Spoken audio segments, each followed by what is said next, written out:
The worth of a civilization can be judged from the position that it gives to women.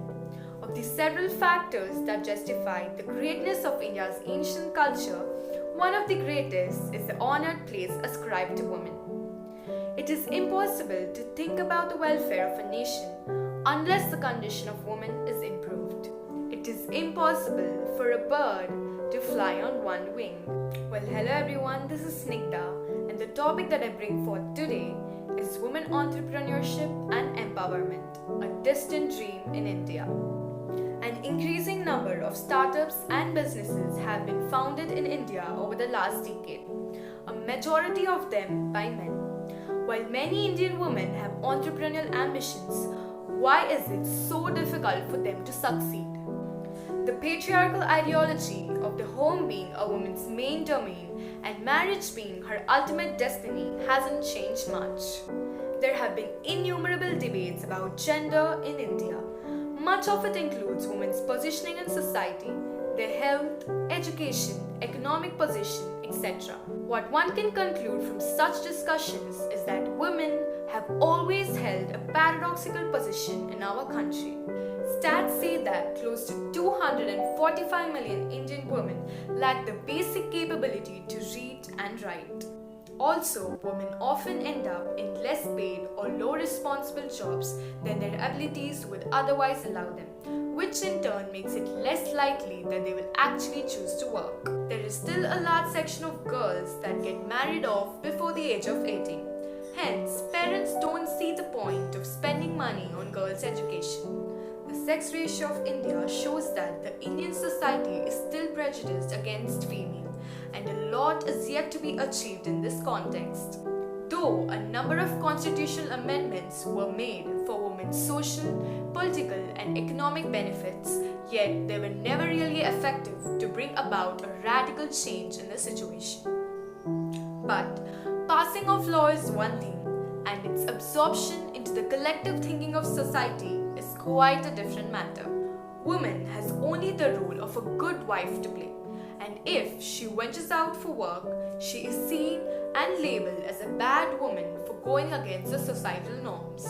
And this is a reminder of the precarious lives Indian women lead, the mistreatment of women, and the constant discrimination and oppression that they face is holding India back, not just for reasons of human dignity and rights, but also economic ones too. And this will not go unpunished. There is a price to pay. According to a report by McKinsey and Company, achieving gender equality could add $770 billion to India's GDP by 2025. And according to the International Labour Organization, 77% of women of working age in India are locked out of the labour market. This implies a tragic waste of human resources and talent. If all these women enter the workforce, the world's biggest democracy would be 27% richer according to the IMF estimates.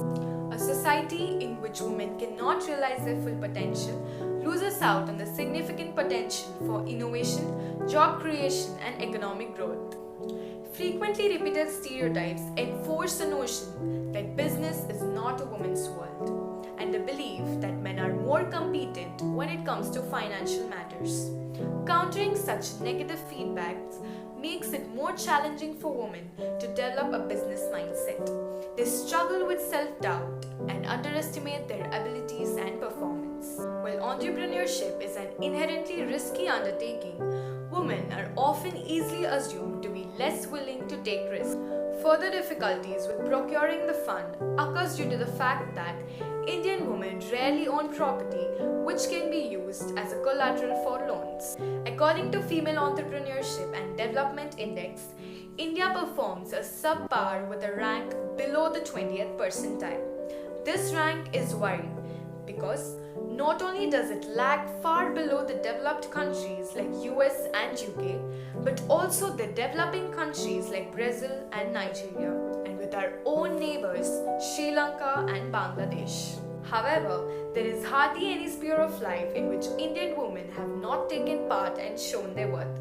They have shown so brilliantly and have also brought the highest laurels for the country.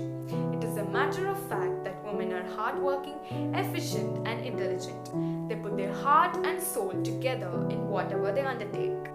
So the path towards women entrepreneurship and empowerment is full of potholes. Over the years, women have made great strides in many areas with notable progress. Yet, realities hit hard against all the development that has been made. Thus, if on one hand women are climbing the ladder of success, on the other hand she is mutely suffering the discrimination afflicted on her. Women may have left the secure domains of their homes, but a harsh and cruel world awaits them where they have to prove their talent against the world who sees women as merely vassals of producing children. The Indian woman has to make her way through all the social prejudices, and the men yet have to allow and accept women to be equal participants in the country's way forward. Fueling and providing the necessary support to women entrepreneurs holds the promise of changing the economic and social trajectory of India and its women for generations to come. Educate a woman and you educate a generation. Allow a woman to become an entrepreneur and you allow an entire nation to flourish. Thank you.